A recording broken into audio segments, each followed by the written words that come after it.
All right, welcome to my Java versus Rust series. Today we are going to compare the performance between Java and Rust when we are using integer types. So let's start by sharing this screen on my end that has a sort of like a cheat sheet, if you can call it, before I go into the code and compare that in the graph itself. All right, so as you can see here, yeah, so for this demo, we are not going to go with the primitive types. We are going to go with the wrapper type, such as big integer um, in Java versus big integer in Rust, right? So Java obviously uses big integer when we are typing it as a in the code. The spelling is wrong here, but anyway. So on the Rust side of things, we do use signed I-128. That means it can have negative and positive integer values, whereas you unsigned 128.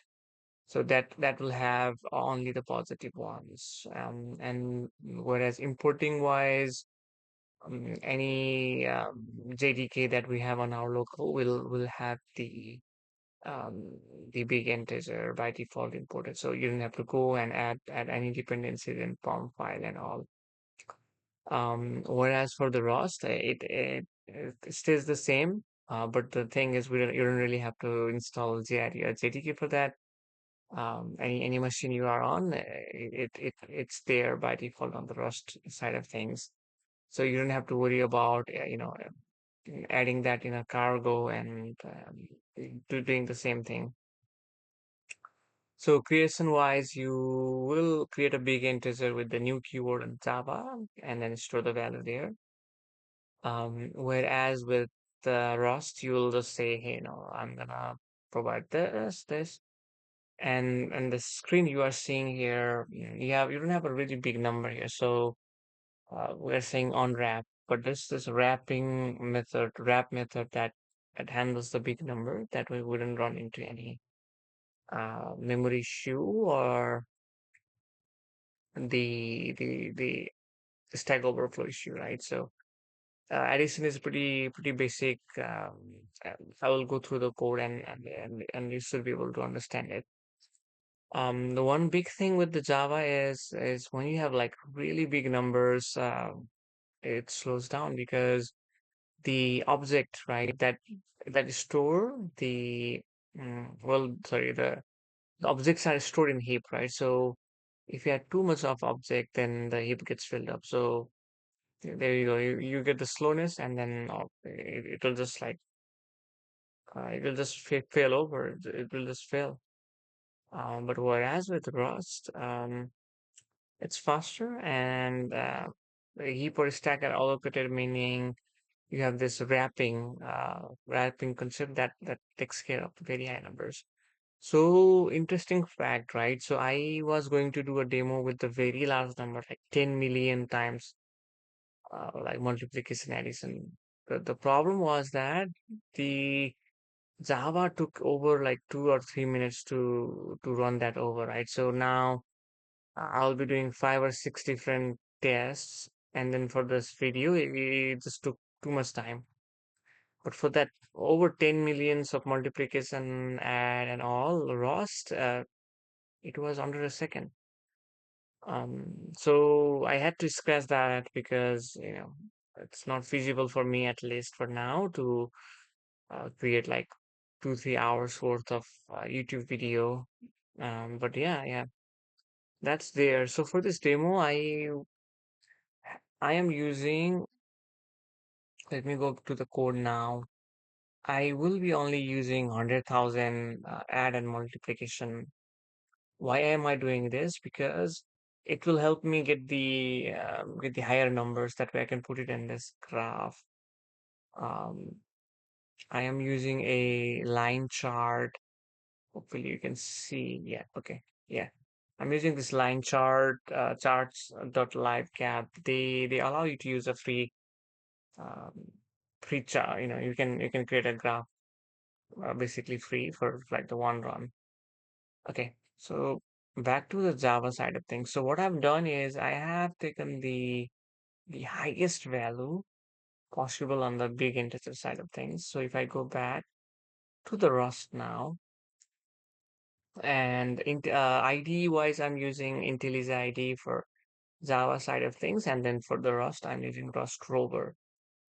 Um, okay, so yeah, same thing. I'm using the same values here.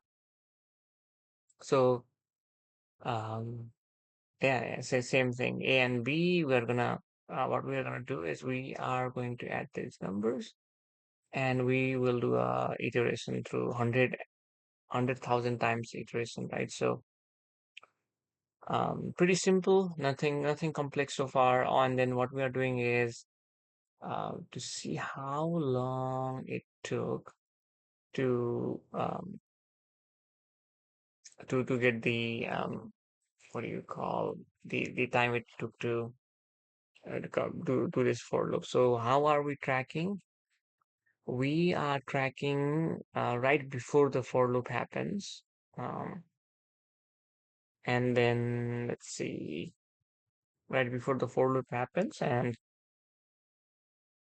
I think it's best if we even like put it at the start of it. Why? Because we want to see how it stores the values as well, right? So sometimes storing might even take more time. So yeah, I think this should be better. Okay. Let's go back to the Rust side of things. So let's do the same thing with the Rust as well. Let's do it at the very first. Oops. Um, okay, right here. Okay, so okay, it's like a stopwatch, and we are going to iterate through 100,000, 100,000 times. Same values in this one. We are going to say mute because we have to go and change this value, right? So if I don't put mute in Rust, right? So anything it will be immutable. So meaning you cannot change. So with Rust, you have to like specify the keyword mute saying, hey, we are going to change the value. Whereas in Java, if you see, I don't need to do all that because by default, values are mutable, meaning it can be changed, right? So unless we do a final and all that. Okay, so far so good. Now, what I will do here is I will do like 5 different runs, and then go over this loop. Um, yeah, like I said earlier, I was saying, right? So wrapping, actually not wrap. They have this method that actually makes sure that it does not crash over. So it wraps around. When the number get too big, it starts wrapping around, especially for UI 128. So this U 128 and I 128. I I can I 128 integer bits can take negative and positive values, whereas use U128 in Rust will only take positive values. So okay, all right. So now I'm gonna run this real quick, and I'm running. Let's start with Java first, actually. Okay, and this will be my first run, and obviously it's building. Okay, so it took 10,032 milliseconds.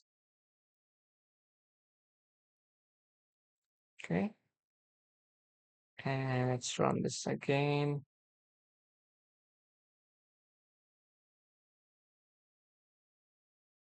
862.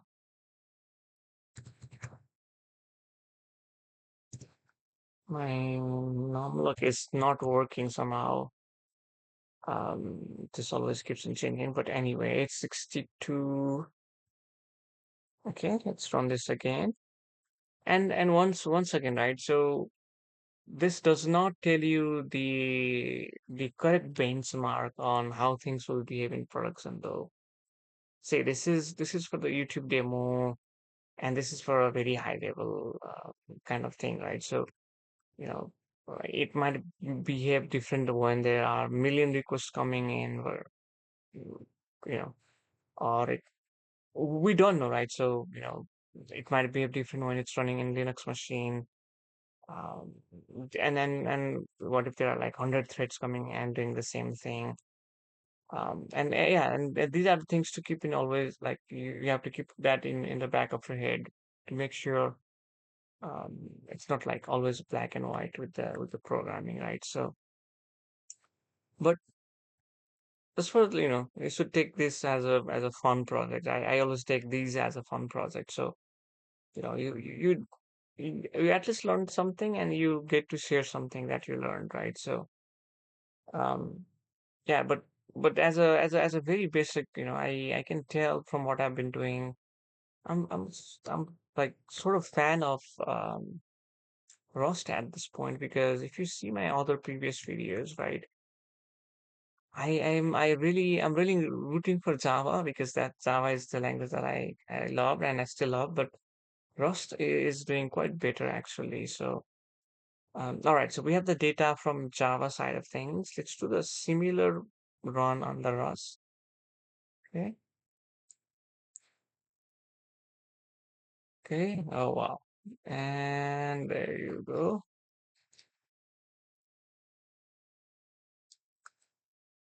Okay, let's do another run. Oh boy,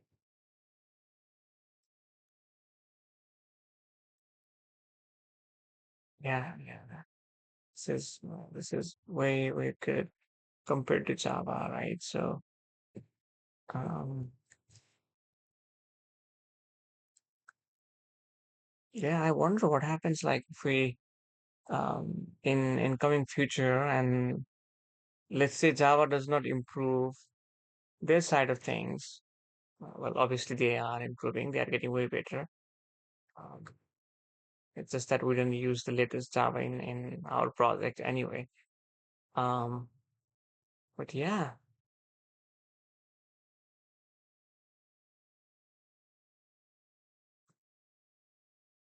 okay.